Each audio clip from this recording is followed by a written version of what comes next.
त्याच्यामध्ये भाग दोन आहेत. पहिली ते चौथी प्राथमिक तिथं हिंदीची सक्ती तिथं करणं योग्य नाही, पण पाचवीपासून वर हिंदी ही येणं त्या विद्यार्थ्याच्या हिताच्या दृष्टीने आहे. आज देशामध्ये जवळपास 55% लोक हिंदी बोलतात.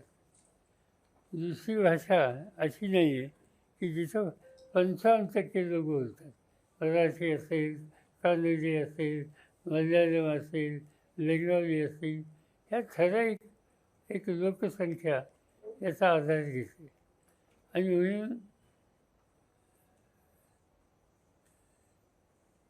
हिंदीला दुर्लक्षित करून चालणार नाही.